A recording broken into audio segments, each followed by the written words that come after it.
Okay, well, welcome to the winter open house, our seed sowing class on how and when and what things you need to do when you sow seeds. My name is Aaron. Once again, I'm the production supervisor here at Plant Delights. And we do a lot of stuff here from seeds. There's probably, I would say, close to 45 or 50% of our crops or plants that we start for the garden, research, the nursery, may be done from seeds. We do quite a few different stuff from Baptisia hybrids to cyclamen. We buy in seeds from outside sources, reputable sources like Jolito, Native American seeds, little plugs here and there. The reason why I do that is typically they are very good with sowing instructions and having good fresh seed available to the public. It's very reliable to germinate and that sort of stuff. So yeah. All right, so we're going to cover a couple things here today, like scarification of seeds, stratification of seeds. When do we cover seeds with a grit? What type of grits to use?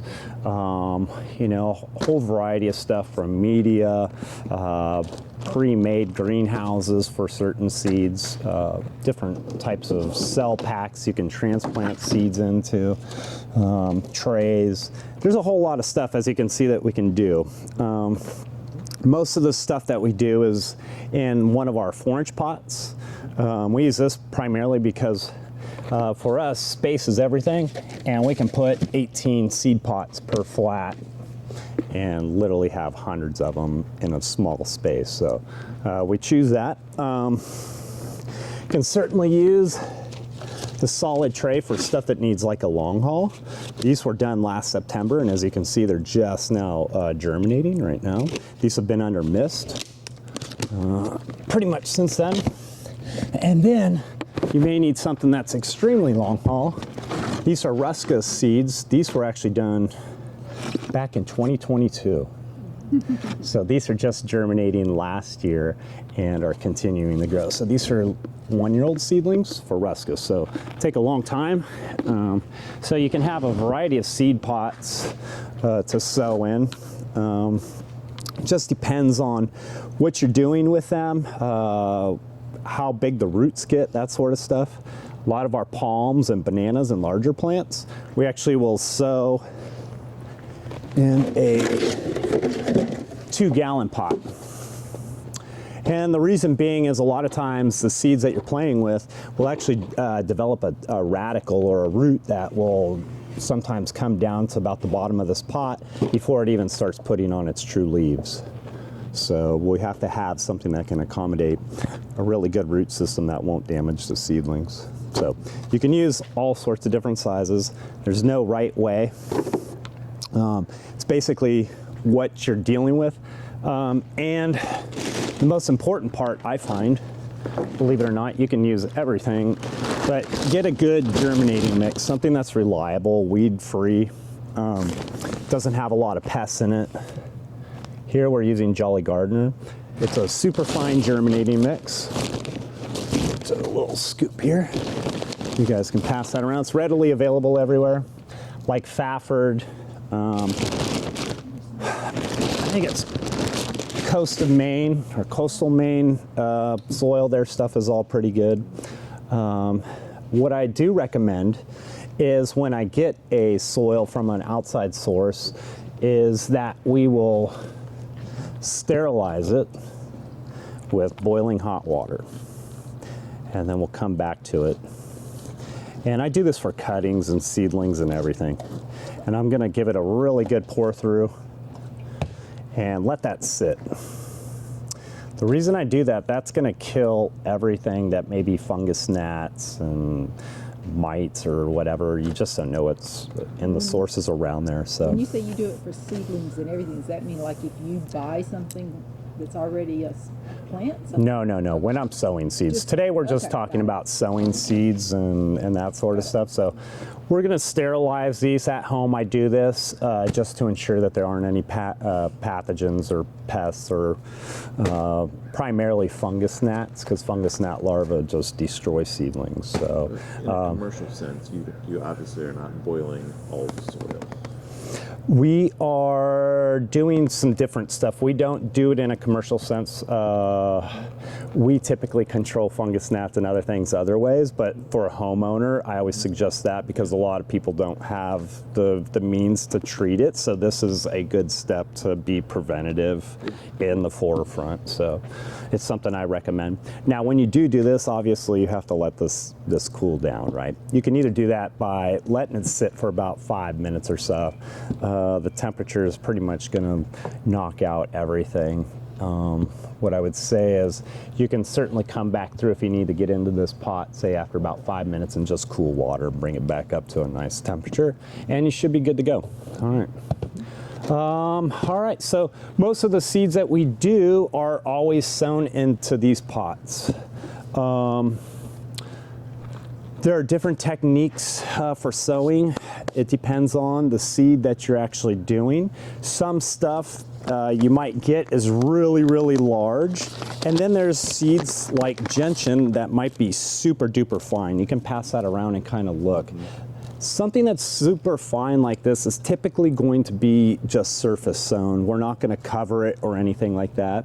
Typically also don't want to over sow it. So what happens when we get too many seedlings in a pot, you start getting competition, you might get a lack of airflow, that sort of stuff. And what happens then is when you're watering, things will start to dampen off because they're going too wet without enough airflow. You get a little bit of rot going. There's seeds like that. There are also seeds that are hard, something like this baptisia, that we will have to scarify. And scarification, you can pass these around. Scarification is typically used for seeds that are hard. Scarification is where we come in and we actually apply some sort of means, whether it's hot water or sandpaper, gibberellic acids, that sort of stuff. And what we use primarily is a Dixie cup like this for hard seeds, especially like baptisias. And we'll use that fresh, hot, boiling water and soak our seeds in that until they cool. All right, so that's one form of scarification. A lot easier than a nail file. Yeah. Oh yeah, there are other ways that we can do this. Unfortunately, sometimes that's the only way. But other forms, we have gibberellic acids that we scarify seeds with. And we'll do that with a lot of our natives, like Asclepias are really difficult to germinate for the most part. So we use a lot of stuff like gibberellic acid treatments. They come in both liquid forms, but this is a powder form here that you can also buy. This is actually the one that we use that's most effective. Right there. So, and that's really small. You just put that in a little bit of distilled or RO water and let it soak, usually for about 24 hours for certain seeds. And like I said, we've been finding that Asclepias, when we give it a good soak in this and then put it right into the cold, we get extreme germination after about 6 weeks. So it's a lot of stuff that you have to do. You kind of have to play seasoned wizard and play with different stuff. So we've got different seeds and we're handling them differently. We've got also like cyclamen. Cyclamen are kind of in between. They're like small and they're hard. So a lot of times we will chop that up and we will use a top dressing that is pH neutral. A lot of seeds like cyclamen are going to need dark to germinate. So we use that, and you can pass that around. That's permatil. That's a pH neutral thing. You can use that. I use chick grit at home. I just go buy Purina chick grit from the local farm supply, and I use that because it's pH neutral. A lot of stuff like oyster shells and stuff like that. How do you find agricultural grit in larger quantities than chicken grit? Like, that just seems nuts to be buying these tiny bags of chicken grit. You can, I have to go, and they come in like almost a 50-pound bag like this of pure granite, and it's like $18. Those small ones are like $10, and they're, you know, for me, for spring, it's fine, but I'll usually just buy a bag of that for $25 or $30. I can find this locally at like Hudson's. Yeah, we're just not You might have, yeah, and this is a product called Permatil. It's expanded shaleite. The shaleite, it's made right here in North Carolina. We use it for top dressing for alpine beds. It's used for incorporate drainage. They use it for road construction, that sort of stuff. But yeah, pretty cool stuff, but very pH neutral. I like it. I actually have some seed pots over here that have actually germinated, and you'll see in here I've used it on both of these. So. Yeah, so all right, we got that. A few things that we're going to do is I'm actually going to show you how to sow seeds. We'll start with that really fine gentian I handed over here. And something like a gentian, what we're going to do is we're going to go super fine over the top. Open that up. We store a lot of our seeds, if you notice. There's a wax envelope. We also are big fans of these paper envelopes. You can write all the information, where you collected it, who you got the seed from, the date it was collected, that sort of thing. This is a fine seed. It doesn't need any scarification, so we basically just come over the top of the pot and just do a nice light covering over it. Nice and uniform. Let's seal that up. And we label everything. At home, I recommend using a permanent paint pen like Deco Color. There's all sorts of brands out there. I love these. They're UV safe. You don't lose any information. We also use a hard label to write all of our information on for certain things at home. You can use all sorts of things like popsicle sticks, mini blinds that are no longer being used. Cut those in pieces. I've heard all sorts of different stuff. Here, we're fortunate. We have a machine that actually prints out all of our information. We usually will once again put the name of the plant, the source, the date it was sown, and then we will put that in the pot. And I will let that sit till it germinates. A lot of good instructions will be included in books like I have out here. There's the Dino Guide. He's a professor from Penn State. Does a great job at explaining all sorts of seed germination theory. It's really, really deep. If you're into sowing seeds, you can get a PDF online and then link stuff that way. Once again, I like Gelito. Gelito is a good source because they will actually give you sowing instructions and numbered. Yeah, so it's a German company. So on here you follow, you just go to like number 15, you go here, and they have really detailed instructions on what you have to do to either stratify the seed or keep on growing. So you can pass that around and look. Yeah, so they have a US sales and European as well. So yeah, but a very good, reliable source, and I like them because they're so informative with their information, that sort of stuff. I'm sorry, there you go.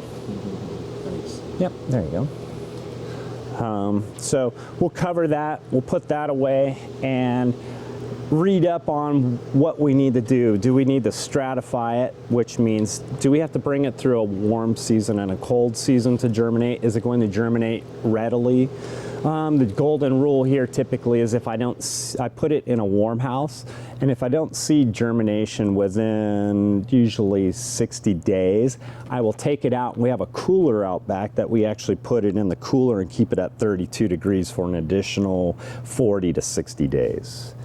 Once it's been in there, we bring it back out, put it in a warm house, so we get continual cycles of stratification. We can shorten the seasons. A lot of our stuff we will sow like hellebores, put it in there after about 60 days of warm, moist.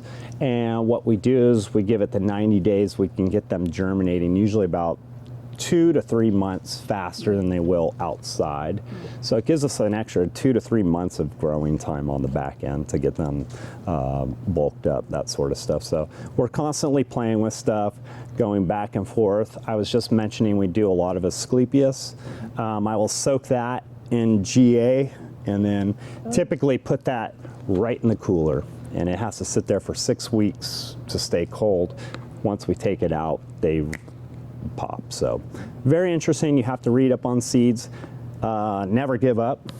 The Ruscus, you know, that's been through probably 3 stratifications now. So you just never know. I've had cardiocrinum seed take 4 years to germinate.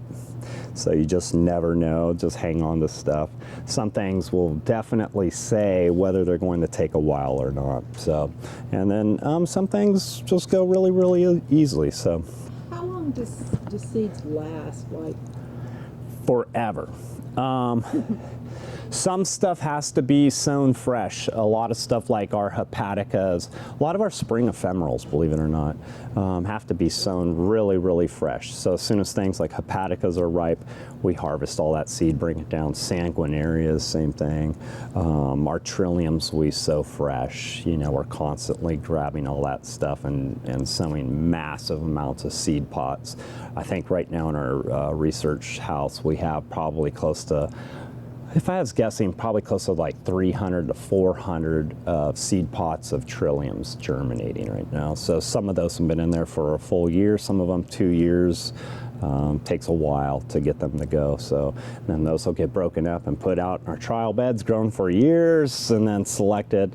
So we'll get into that next. Here, since we are a research bed, and gardens, we are basically always doing some stuff like phenotype hunting. And what I mean by phenotype hunting is if you look in this pot of open pollinated seeds, you'll see gold seedlings and green seedlings. You might see variegated seedlings. So we're constantly looking for oddballs, and we're going to isolate all of those different phenotypes. So that's something we do here.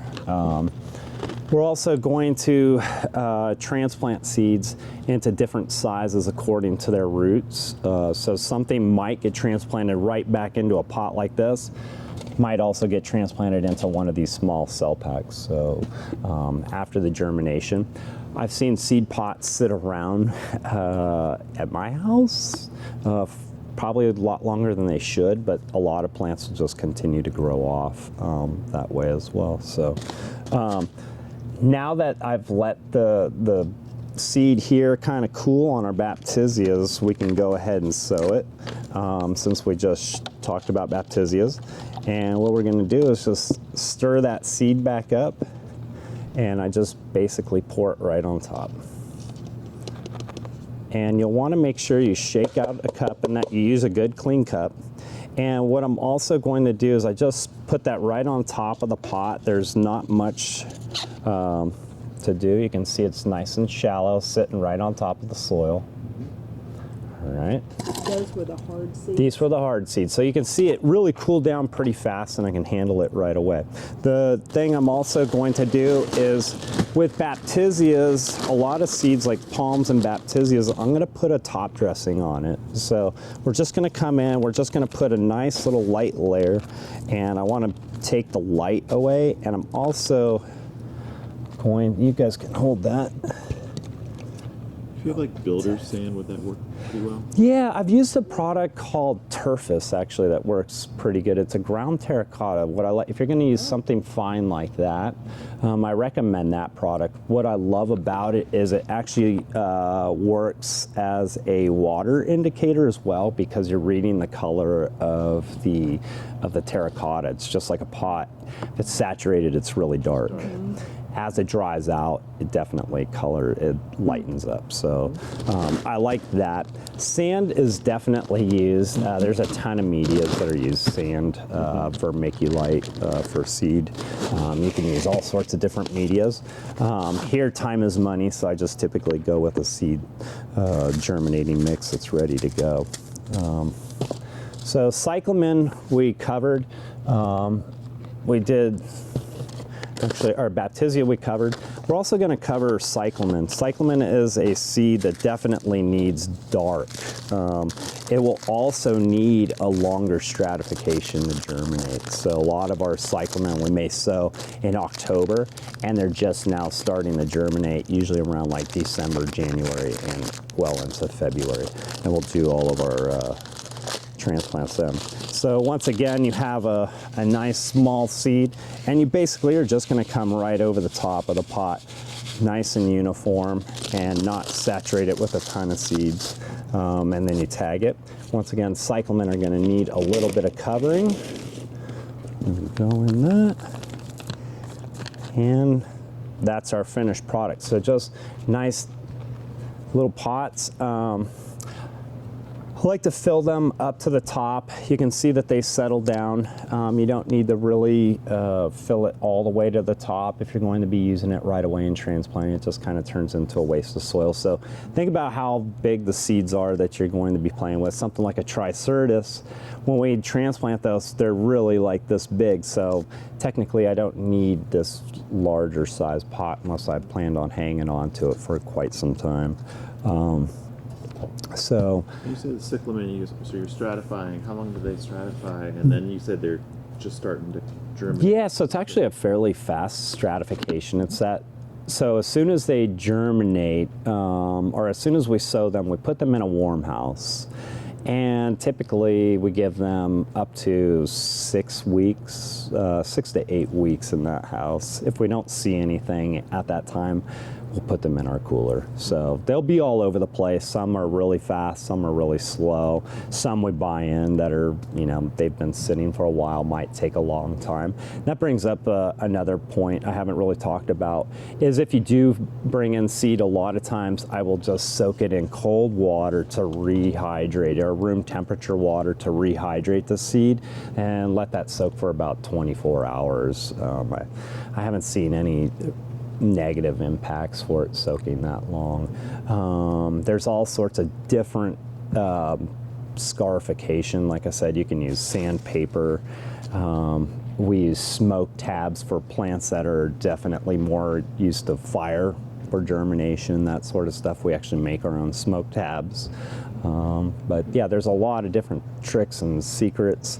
If you're interested in more of that, we're going to be doing a full-on sexual propagation class here soon, the next couple weeks. So looking for more people to join us on that. But yeah, if you guys have any questions, I'd be happy to answer y'all. Good. What do you do with the fleshy seeds? Fruit. So what we'll do with a lot of our seeds is we actually have a full-time seed collector, and what that person does is they go around the gardens and I just need to get paid for it. and they do get paid for it. It's a great job. It's actually kind of a fun independent job. It's a very serious job because we have so many unique plants and a lot of breeding projects going on that they have to really time everything perfectly. So it's a huge list that's constantly going on. So basically that person just goes around, they collect that and store it. We label everything. Storing seed, back to your question, we actually will store some of our seed for upwards of like 4 or 5 years, depends on what it is. Ben gave me last year, and then I didn't plant it. Yeah, so what I will say is, going back even prior to refrigeration, a lot of horticulturists and breeders like Luther Burbank, they would basically use a gun safe for all of their seed storage. It's dark, it's cool, it's dry. They would never lock it, but that was the conditions that you had to replicate. Here we just use refrigerators and we file everything. So we do a lot of index seminums with the Arboretum where we'll do massive seed exchanges. So we're constantly collecting stuff and giving it away or trading or selling. So there's always something going on. So good question. Yeah. have any other fleshy seeds? We have a person that cleans seeds. We'll get into that with the propagation class. There's a whole bunch of different techniques. One of my favorite things, depending on the seed, is using gallon Ziploc bags to just really rough up pulp and separate seed from the actual flesh of the coating. Yeah, there's all sorts of different techniques, though. Yeah. Sure. Yeah.